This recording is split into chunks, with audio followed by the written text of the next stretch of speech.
स्वागत करता हूं। जब चुनाव केवल कुछ दिन बचे हों, उसके बाद भी यदि मेरे प्रेस कॉन्फ्रेंस में चुनावी राज्य के प्रदेश कांग्रेस कमेटी का अध्यक्ष उपस्थित हो तो ये मेरे लिए सौभाग्य की बात है। मैं आप ही प्रदेश में आपके कार्यालय में आपका स्वागत करता हूं। आदरणीय साथियों, चुनाव जैसे मैंने कहा कि चंद दिन बचे हैं। मतदाता मन बना चुके हैं, कार्यकर्ता सभी अपने क्षेत्र में डटे हुए हैं, प्रत्याशी लगे हुए हैं, सारे स्टार प्रचारक यहाँ आए हुए हैं और कांग्रेस पार्टी ने 5 गारंटी आपको दी है। और इस 5 गारंटी में जहाँ गृह ज्योति योजना है, गृह लक्ष्मी योजना है, अन्न भाग्य योजना है और युवा निधि योजना है। ये योजनाएं वो गारंटी है जिसे हम हर हालत में पूरा करेंगे और ये इसलिए लोग विश्वास कर रहे हैं। मैं छत्तीसगढ़ प्रदेश से आता हूं और छत्तीसगढ़ प्रदेश में जो वादे हमारे कांग्रेस पार्टी ने किया था, आदरणीय राहुल जी ने वहाँ किया था, वो हम लोगों ने पूरा किया। चाहे किसानों की ऋण माफ़ी की बात हो, चाहे 25 रुपये क्विंटल में धान खरीदी की बात हो, वो सारे वादे हमने घंटे भर 2 घंटे के भीतर में हमने शुरुआत कर दी थी। और ये गृह ज्योति योजना 200 यूनिट तक के बिजली बिल फ्री होगा। मैं आपको बताना चाहूँगा, छत्तीसगढ़ में हमने 400 यूनिट बिजली का आधा किया है। मतलब साफ है कि 200 यूनिट तक के बिजली बिल फ्री है। और अभी तक के जो 42 लाख क्षमा चाहूँगा 42 लाख परिवार के जो बिजली कनेक्शन मिला है और उनको हमने सब्सिडी दी है, उसमें 3,200 करोड़ से अधिक की राशि अभी तक के राज्य सरकार की ओर से सब्सिडी हमने दे दिया है। इसका मतलब ये है कि हम पहले कर चुके हैं, वही वादा आपको कर्नाटक में कर रहे हैं। दूसरी गृह लक्ष्मी योजना, जिसमें हिमाचल प्रदेश में बात कही गई थी और वहां हम लोगों ने उसकी शुरुआत कर दी है। अन्न भाग्य योजना, यहाँ प्रति व्यक्ति 10 किलो देने की बात, और हमने छत्तीसगढ़ में प्रति परिवार 35 किलो, मतलब 3 का भी परिवार है, पति पत्नी और एक नाबालिग बच्चा है, तो उसको भी 35 किलो मिल रहा है वहाँ। तो हम लोगों ने प्रति परिवार यूनिट माना है और कर्नाटक में वही प्रति व्यक्ति यूनिट माना है। और उसमें लगभग 5,000 करोड़ की सब्सिडी अभी तक के राज्य शासन की ओर से आम उपभोक्ताओं को वो पहुँच चुका है। उसी प्रकार से युवा निधि योजना, जिसमें ग्रेजुएट को 3,000 और डिप्लोमाधारी को 1,500, हमने छत्तीसगढ़ में 12वीं पास जो छात्र छात्राएं हैं और जिसका 2 साल का रजिस्ट्रेशन है, उन सबको 2,500 रुपया देने का फैसला किया है। और अभी 30 अप्रैल को 70,000 युवाओं को मैंने 16 करोड़ से अधिक की राशि उनके खाते में डाल के आया। तो इसका मतलब ये है कि जो कांग्रेस कहती है वो करती है। और एक योजना जो युवा निधि के साथ जो शक्ति योजना है, फ्री ट्रेवल, जो महिलाओं के लिए बसों में कोई किराया नहीं लगेगा, इस प्रकार की जो गारंटी दी गई है तो वो उसको हमको पूरा करना है। आदरणीय साथियों, एक तरफ कांग्रेस है जो कहती है वो करती है, दूसरे तरफ भारतीय जनता पार्टी जो सरकार है जो ये कहती है कि हम विदेशों से काला धन लाएंगे, सबके खाते में 15-15 लाख रुपए डालेंगे, 2 करोड़ लोगों को हर साल रोजगार देंगे। वो सारी बातें धरी की धरी रह गई। जो भ्रष्टाचार की बात करते थे, आज यहाँ 40% की भ्रष्टाचार खुलेआम। और तो और जो राज्यपाल, पूर्व राज्यपाल सत्यपाल मलिक प्रधानमंत्री से जब कहते हैं कि भ्रष्टाचार हो रहा है, तो उन्होंने कहा कि ये कोई बड़ी बात नहीं है। और यही कारण है कि अपने मित्रों को खुला छूट उन्होंने दे दिया है। प्रधानमंत्री जो कहते हैं वो करते नहीं हैं। ठीक, thanks. I mean, public meetings ಇದೆ sir just not a meeting.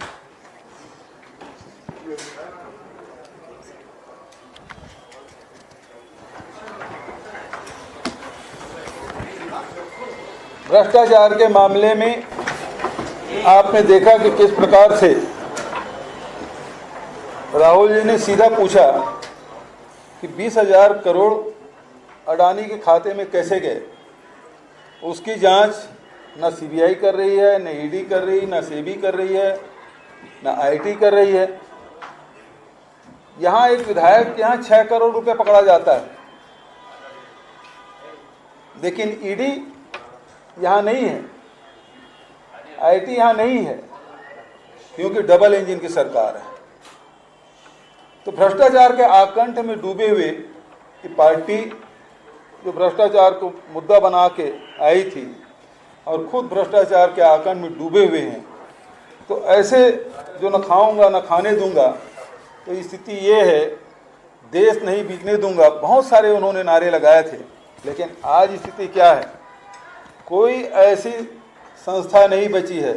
Bharat के 9 रत्न थे, या तो वो बिक गए या बिकने के कगार पे। तो ये स्थिति पूरे देश में बना के रखे हैं। और कर्नाटक के लोगों को जिस प्रकार से नड्डा जी ने जो धमकी दी है, कल सोनिया जी भी एड्रेस की, राहुल जी ने कहा, खड़गे जी को जिस प्रकार से हमारे राष्ट्रीय अध्यक्ष को किस प्रकार से धमकी दे रहे हैं, जो कर्नाटक का गौरव है, आज पूरे देश में कांग्रेस पार्टी का नेतृत्व कर रहे हैं, उसके बारे में किस शब्दों का प्रयोग ये लोग कर रहे हैं, ये कर्नाटक की जनता देख रही है, समझ रही है। मैं आदरणीय साथियों, बहुत सारी बातें आप सब जानते हैं, मैं और ज़्यादा न कहते हुए मैं सीधा आपसे सवाल लेना चाहता हूं। यदि आप सवाल पूछें तो निश्चित रूप से जवाब देने की कोशिश करूंगा।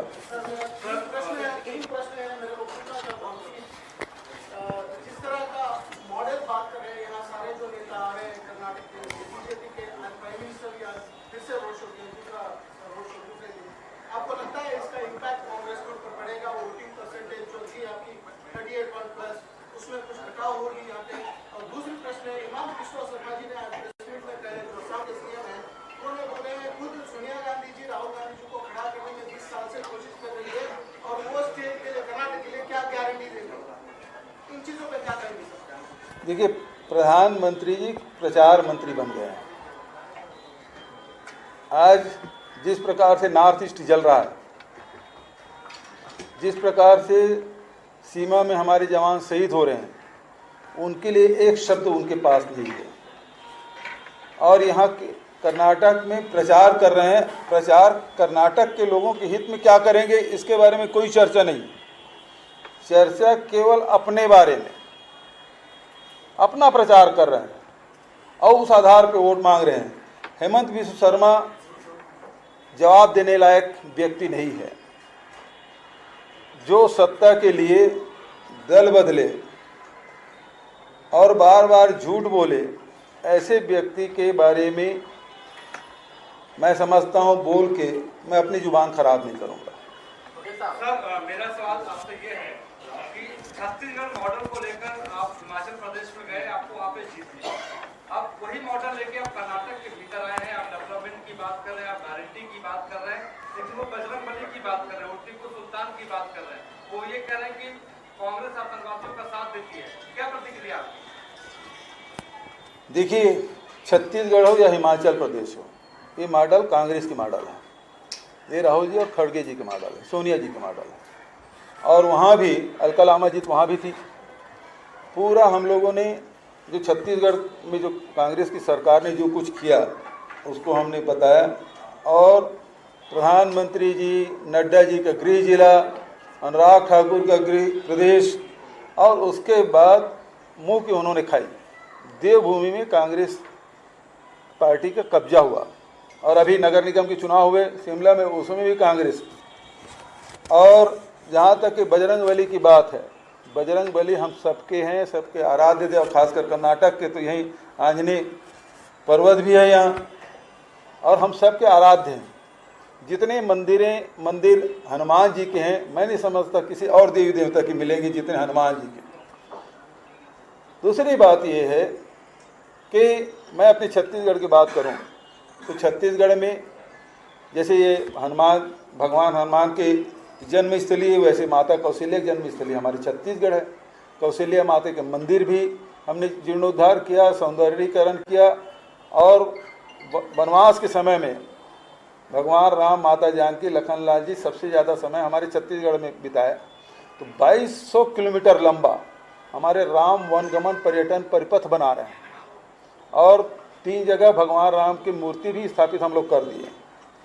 हर साल रामायण की प्रतियोगिता हम करा रहे हैं, पंचायत लेवल पे, ब्लॉक लेवल पे, जिला पे, संभाग लेवल पे, प्रदेश लेवल पे। और प्रदेश स्तर पे जो प्रथम स्थान पाते हैं उसको 5 लाख, द्वितीय 3 लाख और तृतीय है उसको 2 लाख। और हर रामायण समिति को 5-5 हज़ार रुपये हम लोग अनुदान सहायता राशि हम लोग दे रहे हैं। तो ये केवल राम के नाम से वोट मांगते हैं, और हमारी पार्टी है वो राम राज्य चाहती है, जो महात्मा गांधी ने कहा राम राज्य होना चाहिए, और हमारी पार्टी उस दिशा में चल रही है। गाय के नाम से लोग वोट मांगते हैं, गौ माता की सेवा नहीं करते। छत्तीसगढ़ में हम 10,000 से अधिक गौठान बना चुके हैं, और गोबर खरीदने का काम कर रहे हैं। इसमें भी गारंटी दी गई है, 2 रुपये किलो में गोबर खरीदे हैं। 112 लाख क्विंटल गोबर अब तक खरीद चुके हैं। उसका वर्मी कंपोस्ट बना दें, उसे प्राकृतिक पेंट बना रहे हैं, अब बिजली उत्पादन कर रहे हैं गोबर से। और इससे करीब 3.5 लाख गोबर विक्रेता हैं जो गोबर बेच के पैसा कमा रहे हैं, और 1.25 लाख से अधिक महिलाएं स्व सहायता समूह जो इसके वर्मी कंपोस्ट और प्राकृतिक पेंट वगैरह बना रहे हैं। अब गोबर लिपने का काम नहीं, पोताई काम भी आ रहा है। तो गौ माता की सेवा हम लोग कर रहे हैं, राम राज्य हम लोग की बात हम लोग कर रहे हैं। ये लोग केवल राम के नाम, यूँ तो कहते हैं ना, राम मुँह में राम बगल में छुरी। तो ये इनके केवल अपने लिए राम का उपयोग करते हैं, अपने लिए धर्म के आधार पे झगड़ा कराते हैं, अपने लिए गौ माता की बात करते हैं। और इनके यहाँ जितने इनके कार्यकाल में जितने लड़ाइयाँ गाय के नाम से हुई है, चाहे गुजरात हो, उत्तर प्रदेश हो, राजस्थान हो, कहीं भी देखिए, सबसे ज़्यादा इनके कार्यकाल में हुआ है। जबकि गौ माता की सेवा लोग नहीं किए, हम लोग कर रहे हैं। मेरा सवाल है कि प्रधानमंत्री ने कहा है कि बजरंगबली का नाम जो मैंने लिया उसके बाद से कांग्रेस के पैर हाथ कांप रहे हैं। क्या पैर हाथ आप लोग स्थिर है? पहला सवाल। और दूसरा कि क्या आपको लगता नहीं कि आप बीजेपी के ट्रैप में आप लोग फंस गए, जो हनुमान बजरंग दल को बैन करने की देखिए, नहीं करना चाहिए था? पहली बात तो ये है कि बजरंगबली और आम इंसान में फ़र्क आपको समझना होगा।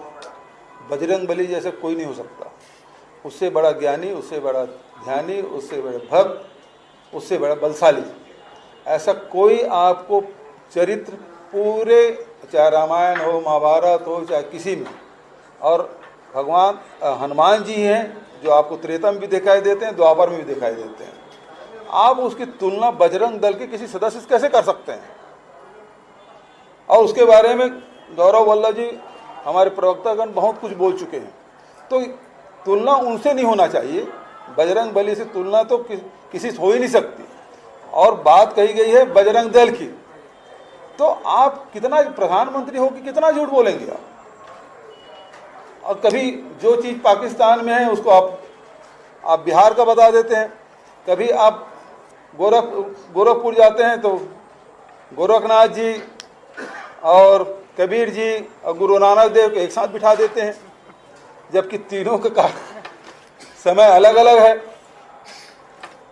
तो कितना झूठ बोलेंगे प्रधानमंत्री जी? बजरंगबली और बजरंग दल के सदस्य दोनों में बड़ा अंतर है, और उनके सदस्य लोग क्या करते हैं उसको बताने की जरूरत नहीं।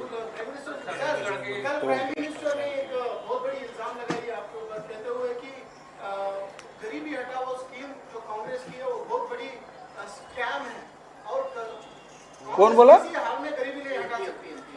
Prime minister. भाई मौका तो अभी आपको मिला है, 40 करोड़ लोग गरीबी रेखा के नीचे आ गए। आप कोई सर्वे सूची जारी नहीं कर रहे हैं, आप जनगणना नहीं करा रहे हैं। 2021 ड्यू डेट है, और 2021 से अब 2023 आ गया। हमारे नेता खड़गे जी ने पत्र भी लिखा, राहुल जी भी बयान देने जाति जनगणना होना चाहिए, वो क्यों नहीं करा रहे हैं? तो 10 साल हो गए आपको मौका मिले, आपने क्या किया? जो दो चार उनके मित्र हैं वही अरब खरबपति बने, बचत लोगों की स्थिति खराब करते गए। अब स्थिति ये है कि जो गरीब है और गरीब होते जा रहे हैं। कांग्रेस पार्टी ने अधिकार संपन्न बनाने का काम किया, लोगों को जमीन बांटने का काम किया, शिक्षा के क्षेत्र में काम किया, रोजगार के क्षेत्र में काम किया। अब तो आप नौकरी भी नहीं दे रहे हैं, रेलवे में भर्ती बंद है, एयरपोर्ट बेच रहे हैं तो भर्तियां नहीं होगी। तो आप लगातार लोगों के हाथ से रोजगार छीन रहे हैं। और किस मुंह से हम पे आरोप लगा रहे हैं? आपको आरोप लगाने का अधिकार है ही नहीं। और बजरंगबली की बात कर रहे हैं, बजरंगबली की बात उठाया, उसके बाद शिमला का चुनाव हुआ। अब बजरंगबली ने भ्रष्टाचारियों की नली तोड़ दी। यहां भी होगा, बजरंगबली हमारे साथ हैं, लेकिन ये भ्रष्टाचार 40% कमीशन वाले हैं ना, उसको गदा में जरूर प्रहार करेंगे। छत्तीसगढ़ के जो गारंटी कार्यक्रम आपने बताया और गहलोत जी आए थे राजस्थान के गारंटी कार्यक्रमों के बारे में बता रहे थे। सेंट्रल गवर्नमेंट का दावा है कि उसने जो पॉलिसी चलाई है उससे एक लाभार्थी कंस्टिट्यूएंसी क्रिएट हुआ। ये एक टर्म पे काफी चर्चा हो रही है, लाभार्थी कंस्टिट्यूएंसी, और कर्नाटक के चुनावों में भी इस पर चर्चा हो रही है। इस पर आपके क्या है? बिल्कुल अच्छा सवाल पूछा आपने, आपको धन्यवाद देता हूँ। आपको थोड़ा सा पीछे ले जाता हूँ। आज मैं जिस होटल में रुका हूँ, निर्मला सीतारमण जी भी उसी होटल में रुकी हुई है। कोरोना काल था तो उन्होंने 20 लाख करोड़ का पैकेज दिया था। कोई एक बता सकता है, कर्नाटक के कोई मतदाता या पत्रकार मित्र बता सकते हैं कि 20 लाख करोड़ में से 20 पैसे भी आपके खाते में आए क्या, या उसका लाभ हुआ क्या? मैं समझता हूँ उस काल में तो सभी की हालत खराब थी आर्थिक रूप से, पत्रकारों की भी तनख्वाह कम हो गया था, बहुत सारी छटनी भी किए गए थे। आपसे ज़्यादा मतलब अनुभवी कौन हो सकता है? उस दुख को आपने देखा, अपने मित्रों किस प्रकार से छटनी हुई, किस प्रकार से तनख्वाह को 1/3 कर दिया गया था, आधा कर दिया गया था। तो उस 20 लाख करोड़ में से एक छदाम भी आपके खाते में आया क्या? किसी पत्रकार को, किसी मतदाता को, किसी नागरिक को लाभ मिला? तो बताओ। इसी से पूछ लेता हूँ, निर्मला सीतारमण जी आई हैं, उसे पूछ लीजिए कि 20 लाख करोड़ में से कुछ राशि मिला तो। और जब नहीं मिला तो सारी बातें फिर झूठी है। Thank you.